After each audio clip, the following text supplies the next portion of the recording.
nós entramos na notação de Dirac. A motivação, como eu falei para vocês, a motivação era, ou é, você fazer uma álgebra vetorial no espaço de estados. Fazer o equivalente ao que você tem em geometria analítica, quando você opera com vetores, sem ter que falar das coordenadas. Quando eu digo A vetor B, ou A escalar B, eu posso operar com essas coisas.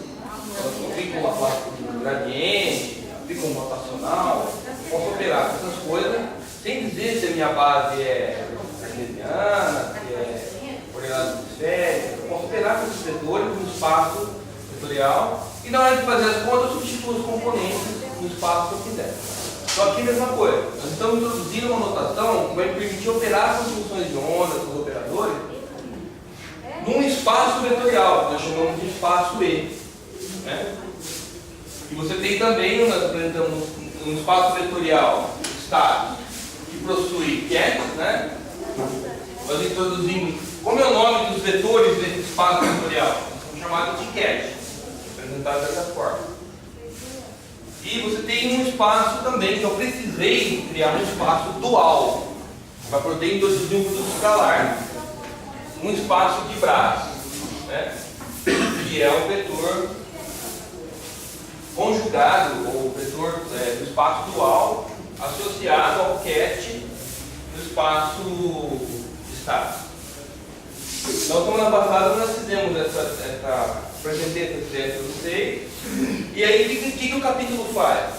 Ele vai reescrever. O que nós precisamos fazer? Nós precisamos reescrever tudo que eu já sabia antes nessa linguagem. Tá? É isso que nós estamos fazendo. Nada mais do que isso. Aí comecei a falar para vocês como é que ficava a regra do produto escalar, como é que ficava o comportamento de operadores, né? E foi aí que nós paramos. Nós precisamos agora traduzir tudo que nós sabemos do capítulo 1 e do começo do capítulo 2 nessa linguagem da notação de Dirac. Esse é o nosso trabalho agora. E aí depois, uma vez que essa linguagem está estabelecida, no capítulo 3 a gente vai introduzir os postulados do pensamento. Só que aí, olha, para colocar os postulados, eu já vou colocar eles nessa linguagem moderna. Já vou enunciar os postulados na linguagem de Dirac, que é o que tem, assim, mecânica quântica não relativística é a maneira de você trabalhar. Tá? Eu faço pesquisa há 20 anos em mecânica quântica e uso isso. Tá? 20 anos que eu trabalho, eu brinco com essas matrizes, esses vetores, essas coisas. Tá? Bom, foi aí que nós paramos. A última coisa que está aí na caderno de vocês é que eu falei que isso daqui era um operador. Tá? Qual é a definição de um operador linear em mecânica quântica, ou em geral? Né? É um objeto que eu aplico esse objeto com vetores e me dá os vetores. Tá? Como se fosse, por exemplo, uma matriz. Né? Uma matriz aplicada num vetor dá um outro vetor. Esse é a ideia de um operador. Nós vimos exemplo do operador de derivada. Né? Nós vimos exemplo do operador de derivada. Considera até o computador aí do operador de derivada como o operador de posição. Umas duas aulas atrás. Então, eu quero apresentar para vocês um operador especial. Para isso, antes disso, eu quero argumentar que isso aqui é um operador. Como que isso aqui é um operador? Eu vou aplicar isso daqui num ket que esse cara, aplicado num ket que, o que dá? Esse cara, aplicado num ket, ou seja, num vetor. O que é isso aqui? Isso aqui é o produto escalar desse braço e ket. Isso aqui é um número complexo. Isso daqui é um outro ket. É um outro vetor. Portanto, esse cara aplicado num vetor dá um número vezes um vetor. Né? Ou seja, é um ket multiplicado por uma constante. Ou seja, é um outro ket. Então, isso é um operador. E se eu trocar a ordem? Em vez de escrever assim, eu escrever assim. O que é isso? É um produto escalar, é um número. Então, fundamental, somente números complexos podem ser movidos arbitrariamente. Isso e isso são coisas totalmente diferentes da nossa medida. Isso é um número. Isso aqui é um operador. Tá? Então você não pode sair mexendo de lugar essas coisas à vontade. Tá? A única coisa que você pode mudar de lugar são números. Então, por exemplo, se você tiver cat psi lambda é um número complexo. Então você pode pôr lambda para cá. Se tiver bra psi lambda, você pode pôr lambda para cá. Se tiver um operador, um número e um cat, você pode trocar o operador com o cat, com o número. Se você tiver um bra, um número e um cat, você pode tirar o número para fora e deixar só o escalar. Mas só com números. Quando você tiver cats e bras e operadores, você não pode sair mexendo de lugar. Corre o risco de você chegar numa expressão, vou mostrar para vocês daqui a pouco, que nem sequer tem sentido. Dependendo do que você fizer, chega numa coisa que não existe, que nem sequer pode ser calculado. Tá? Então eu aproveitei esse exemplo para fazer esse comentário importante. Certo? Você não pode sair por aí trocando coisas de ordem. Vou ver um exemplo para vocês. Bom, feito esse comentário, eu quero apresentar para vocês um operador desse tipo aqui, muito especial, que é muito importante, que é o operador projetor. Projetor no estado, no caso, por exemplo, projetor no estado psi. O que é o operador projetor? Eu pego um cat normalizado, um vetor normalizado, o produto escalar dele com ele mesmo, o módulo dele é 1, como se fosse um versorzinho, né? E eu construo esse operador aqui, ó. Ele com ele mesmo, o bra dele com o cat dele. Tá?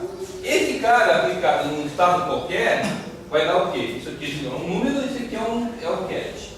Ou seja, ele aplicado num estado qualquer dá um cat proporcional ao cat que foi usado para construir ele. Tá? O que significa isso geometricamente? Geometricamente, isso aqui é equivalente ao seguinte, ó. Suponha que você tem um vetor AX I mais AI J mais AZ. Tá? E você quer saber a componente Y dele. Tá? Só olhar aqui. Então, suponha que você não tivesse esse vetor dessa forma, uma forma diferente. O que você tem que fazer? O que você tem que aplicar aqui para obter a componente Y? O que você tem que multiplicar aqui nesse vetor para obter a Y? Para obter o componente, o vetor dele, para obter o vetor, a projeção dele no eixo Y. Tem que multiplicar por isso, né? Ó.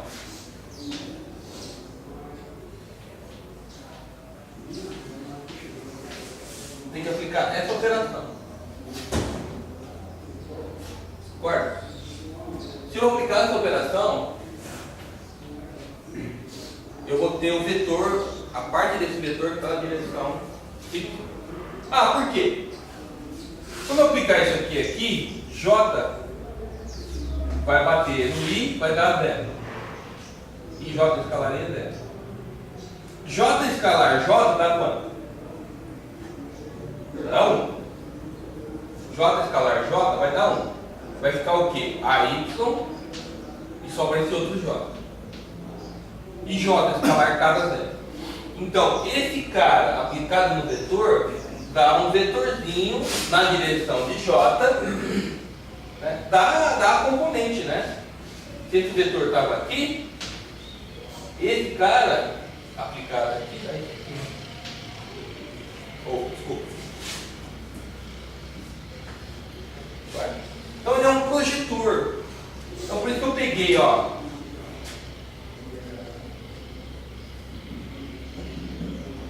Produto escalar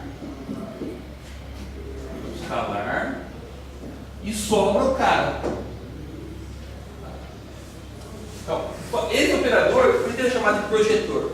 Ele pega um vetor qualquer e tira um pedaço dele que está na direção daquele cat que foi usado para construir ele. Geometricamente é equivalente a fazer isso aqui. Jogar nesse cara na direção. E se eu quisesse saber, suponho que eu tivesse em 3 dimensões, né? tenho no vetor, eu quero saber o componente desse cara no plano.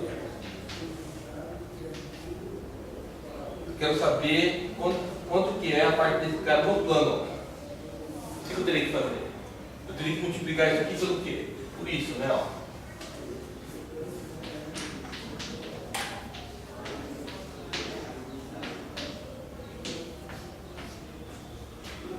Agora, se eu multiplicar esse cara por isso, eu teria essa parte aqui, ó.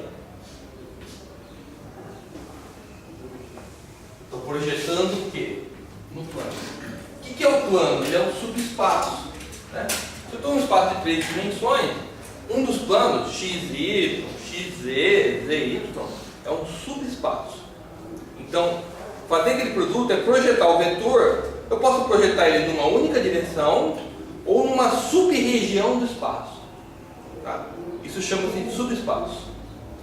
Então eu vou fazer o equivalente a isso aqui agora. Tá? Isso aqui é equivalente a isso. A projetar numa única direção. E se eu quiser projetar numa região, eu chamo de subespaço. Agora eu vou fazer o equivalente a isso aqui. É só pegar como eu fiz aqui, é só pegar uma soma dos caras que vivem, que são vetores básicos nessa direção. Vou fazer uma coisa com ela. Tá?